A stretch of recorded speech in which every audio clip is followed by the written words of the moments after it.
कबीरदास जी ने एक बार कहा अपने शिष्य से, शिष्य ने पूछा, गुरुजी बताइए कि हमें सहज मुक्ति कैसे मिले, सहजता से हम कैसे पार हो सकते हैं, कुछ उपाय है हमारे कल्याण का भी, कुछ ऐसा आशीर्वाद हमें मिल सकता है?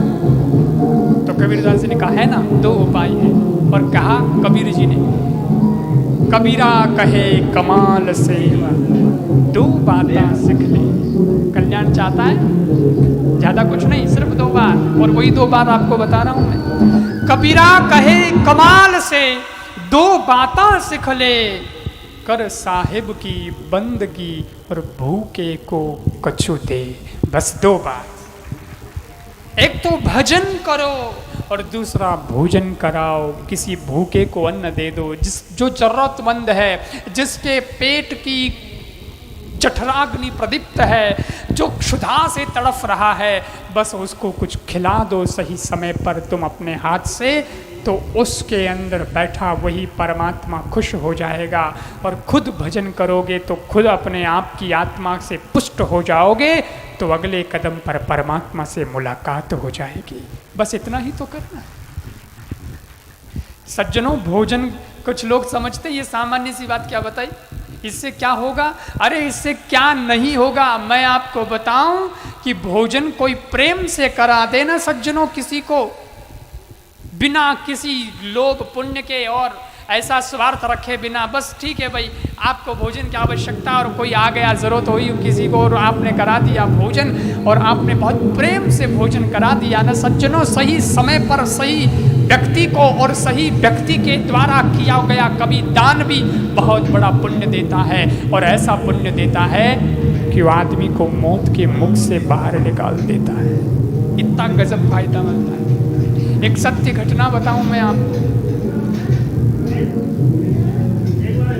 एक नौजवान भगवान के नाम का और भोजन और भजन दोनों का असर क्या होता है वो बताने जा रहा हूं। एक नौजवान बिल्कुल युवान अपने गांव के अंदर, जो गांव की रोड थी वहां पे एक प्याऊ खोल के बैठा है, 2-4 मटकियां रखी है, और जो कोई आता है रायगर उनको पानी पिलाता है, बड़े प्रेम से पानी पिलाता है। कुछ किताब रखता है, किताब पढ़ता रहता है, और पानी जो आवे उनको पानी पिलाता है। तो बहुत सारे लोग गुजरते थे, उन सबको पानी पिलाता था, लेकिन उसमें से 4 लोग ऐसे थे जो रोज आते थे, और रोज नहीं तो एक दिन छोड़ के एक दिन तो आ ही जाते थे। और वो रोज 4 लोग आते और उसके प्याऊ पे रुकते और वो उनको बड़े प्रेम से पानी पिलाता। तो एक दिन उस लड़के ने भी पूछ लिया, अब रोज कोई आदमी आवे जन अपनी भी मुलाकात हो जावे, पूछा था तो भैया भाई कौन है कठुआ आयो था नाम, रोज आवे जन, एक दिन वो छोरो पूछ लियो, भाई आप लोग रोज आते हो? अरे भाई बहुत लोग आते हैं, लेकिन आप तो रोज आते हो, तो आप कहाँ से आते हो? और यहाँ आप मेरे गांव के भी नहीं हो, मेरे आगे जो गांव है वहाँ के भी रहने वाले नहीं हो, मेरे को मालूम है, मैं सब जानता हूँ इस एरिया के लोगों को, आप लोगों को जानता भी नहीं और दिखते रोज हो, बात क्या, आप कहाँ से आते हो? तो उन 4 ने कहा, भाई हमारा परिचय रहने दो, हमारा परिचय बताने जैसा नहीं है। बोले नहीं आप बताओ मेरे को, अपने तो दोस्ती हो गई थी, इतने समय से आप आते हो, मैं पानी पिलाता हूँ, तो बताओ ना। तो बोले हम हैं यमदूत, मैं यमराज दूत। हाँ, अरे यमदूत, हाँ हम यमदूत हैं, और हम यहाँ पे आते हैं जीव लेने के लिए, क्योंकि यमदूतों का यही काम होता है, कोई आदमी मर गया हो तो यमराज भेजे दूतों ने जने मैं 4 जना हाँ उन्हें उठान ले जाऊँ, एर पचे उन्होंने हिसाब किताब हुए, एर पटे उन्हें जटे स्वर्ग में जानो, स्वर्ग में, नरक में जानो तो नरक में महल नवा, वो मानो तंदो है। तो हम जीव लेने के लिए आते हैं, और आपको पता है इस दुनिया में अगर जन्म होता है तो मरण भी होता है, इसलिए कोई न कोई तो रोज जाता ही है। और इस क्षेत्र के अंदर हमारे आने का काम पड़ रहा है, अभी जैसे यहाँ वैकेंसी खुल रखी, इसलिए इधर आना पड़ता है, इसलिए बार इधर टूर हो रहा है, कोई न कोई चला जाता है तुम्हारे इधर, तो हम रोज आ रहे हैं। अच्छा ऐसा है? बोले हाँ। तो क्या बहुत बढ़िया। अब यूँ करता 2-3 दिन बीत यार, एक दिन और आया तो वो युवान वाने पूछो, आओ दोस्तों मित्रों बैठो, अब तो अच्छा परिचय भी हो गया है अपना, पानी वानी पिलाया, और फिर कहा एक बात पूछो। बोले आप तो यमराज के दूत हो, और आपको तो सब पता ही होता है, कंप्यूटर में सब फाइलें वगैरह होती है, तो उसमें आपको पता होता है कि कौन सा आदमी कितने दिन जीने वाला है, कब उसकी मृत्यु होने वाली है, ये सब पता ही होता है ना। पता ही होता है, हम तो कभी भी ऑफिस में जाके देख भी सकते हैं, हम हमारा ही डिपार्टमेंट है। तो बोले मेहरबानी करो ना, तुम इस बार आओ तो मेरी फाइल देख के आना कि मेरी मृत्यु कब है और कैसे है, ये बता देना। यमदूत बोले ये सब चीज़ें दूसरों को बताने की नहीं होती है यहाँ, और प्राइवेसी भी होती है भाई, ऐसे थोड़ी हमको नौकरी का सवाल है भाई। अरे बोले सवाल है लेकिन अपन तो दोस्त हैं, मैं किसी को कुछ नहीं कहूँगा, मेरे को बता देना तुम चुपचाप। बोले ठीक है हम ट्राई करेंगे, लेकिन ये समाचार सुनना बहुत मुश्किल होता है, आदमी रे गड़बड़ हो जावे। अरे बोले नहीं नहीं मैं सुनना चाहता हूँ, मैं तो बहुत साहसी आदमी हूँ। तो बोले ठीक है इस बार हम आएंगे, देख के आएंगे। नेक्स्ट टाइम जब वो गए तो उन्होंने देखा कंप्यूटर पे सब उस लड़के का सारा कि ये कब मरने वाला है क्या सारा देखा। और देखने के बाद में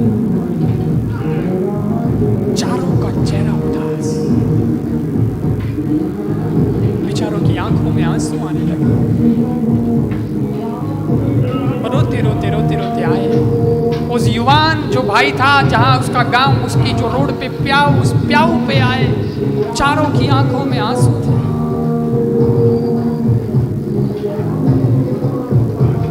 युवान ने पूछा आओ मित्रों देख के आए, मेरी मौत कब है और कैसे है।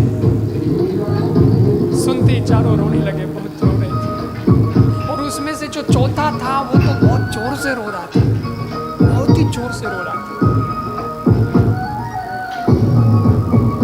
क्यों? क्योंकि कहानी कुछ ऐसी थी उसकी मौत की। उसकी मौत की जो फाइल थी यमराज के वहां बनी हुई, उस फाइल में ऐसा लिखा था कि इस नौजवान की शादी होगी, शादी होगी, और जिस रात इसकी शादी होगी उस रात सारा काम पूरा हो जाएगा, सारी विवाह की विधियां पूरी हो जाएंगी, गांव भर को भोजन करवाना होता है भोजन भी करवा दिया जाएगा। और उसके बाद रात्रि के समय में बिल्कुल अर्धरात्रि की वेला होगी। अर्धरात्रि रो मतलब 12 बजे, अर्धरात्रि रो टाइम वेला 12 बजे रात्रा, जिन टाइम ओ आपरे गर्री सीढ़ियां चढ़ रही हो वेला, और इन्हीं धर्म पत्नी ऊपर कमरा में ऊबी ऊबी गेट माते नो इंतजार कर रही वेला कि मारा पतिदेव आ रिया है, प्रथम मुलाकात मारी मारे पति सो वेला, और बाप बड़ी खुश वेला, स्वागत रे वास्ते तैयार वेला। बी टाइम आधी सीढ़ी और नवयुग चढ़ेला बींद बणियोड़ो, और बिनी टाइम एक सांप इन्हें 12 बजता ही दंश मारेला और मृत्यु हो जाए। कैसी स्थिति, वो पत्नी से भी नहीं मिल पाएगा, उससे पहले ही मर जाएगा, उसकी पत्नी का चुड़ला भी टूट जाएगा मुलाकात से पहले। ऐसा लिखा तो वो तीनों रो रहे हैं, लेकिन चौथा तो बहुत ज़्यादा ही रो रहा है, बहुत ज़्यादा, इसको सुन सुन के ही रो रहा है कि देखो विधाता ने कैसे लिखी मौत। पर तीनों ने कहा उस चौथे को भाई सुन,